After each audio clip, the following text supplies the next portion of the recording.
ang liwanag, sinabi na ang ICI, maraming ghost project. Bakit tayo pupunta sa Park Market Road? Bakit pinaimbestiga ngayon mga iba?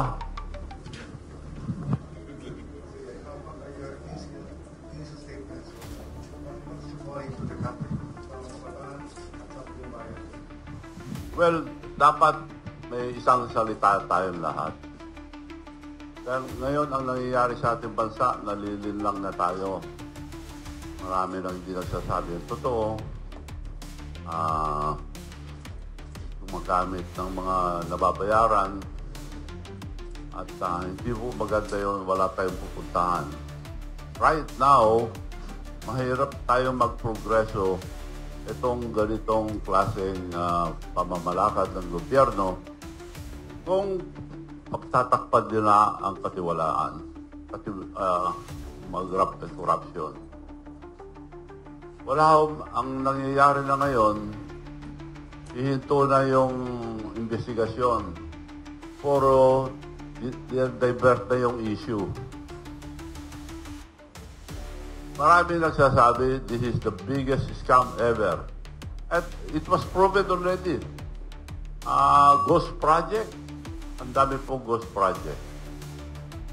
Ako, tutulungan ko nga si President Marcos to show, being the President, he should show transparency, accountability, honesty, para maniwala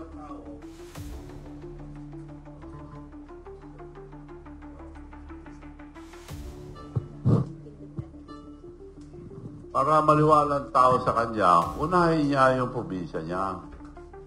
Dahil, para paniwalaan natin, kung malinis sila, well and good, tulungan pa natin. Yung suggestion ko, makakatulong sa kanya. Kung totoo yung sinasabi niya, malinis. Unahin niya ang probinsya niya, then probinsya na, magkatabi lang kami. Imbestigahan kami lahat. Maski hindi flood control, lahat ng project imbestigahan nila. They are very transparent in Ilocosur. So ipakita niya na ganun din sila, then maniniwala ang tao. Bakit ayaw galawin? Ang kakuha sa ICI, unahin ng Ilocos Norte, para magkaroon ng pagtitiwala sa ating presidente. Sa Senate lang, pinagtakpan na nila. Nung dumating yung Ilocos Norte, hindi na minensyon, tinakpan. Hanggang lumabas din, Ilocos Norte, tapos hinito na. Ngayon, sila nagsasabi na wala na raw investigasyon sa flood control. Doon naman tayo ngayon sa Park Market Road. So, ibig sabihin, ang daming dadaanan, issue, na nag-divert na sa tunay na issue. Nagsabi ng ICI, ang daming ghost project. Bakit tayo pupunta sa another project? Ibig sabihin, bisigan nyo muna lahat yan hanggang matapos ang term ko. Hindi tayo umabot sa kanya, wala na, tapos ang term niya, alis na sila. Kasi ang Pilipino, madaling makalimot.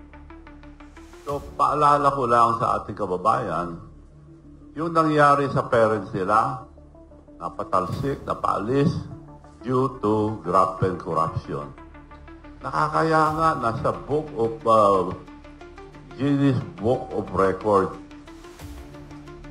Ang tatay nila ang sama pangalan. Akala ko, lilinisin na nila nung inimbita ko na tumulong sa pagtakbo niya sa vice presidency.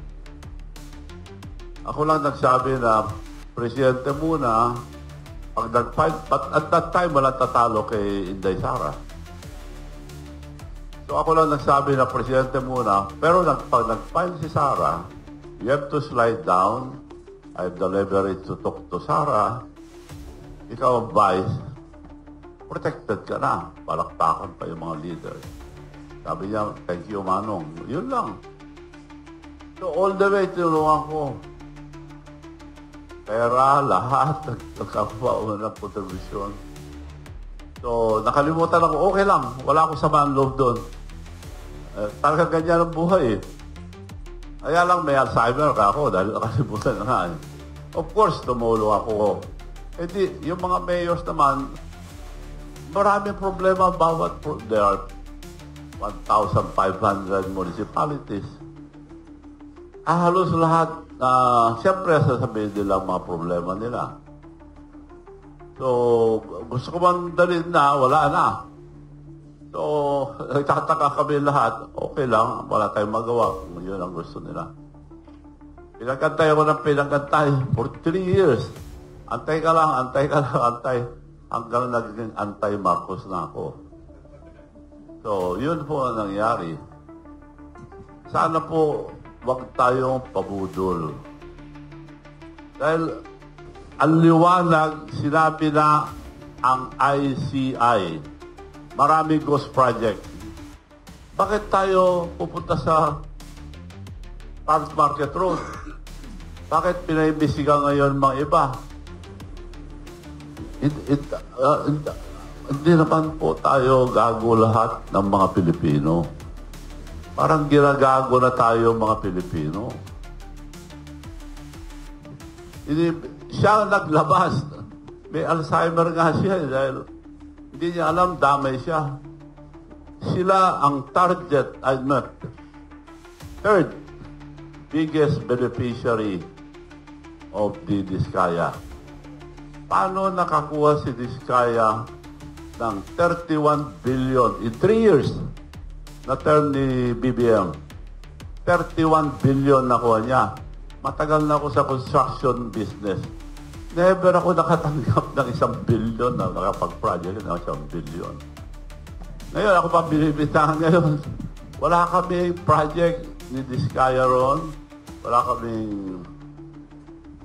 nasa sa akin listahan lahat. Si Diskaya, 31 billion nakuha. Sino nagbigay nun? May connection sa taas. Paano nakarating ang mga Diskaya sa Ilocos Norte? Yun, iniwanag nila bakit nandun. Ano yung mga project niya? Diskaya have 38 projects in Ilocos Norte. Ipakita nila yung mga project nila doon, then we should believe him. Ngayon, divert na. Ang nangyayari ngayon, diversionary tactic. Iba na ang sinasabi nila. Wala nang flood control. So, yun ang sitwasyon natin ngayon. Ano mangyayari sa ating bansa? Wala nang progress yan. Bumagsak ng ekonomiya natin. Wala nang progress. Retrogression na, retrogress. Hindi progress. Ibig sabihin, kabaliktaran ng progress. Yun po mangyayari sa atin kung hindi nila ayusin.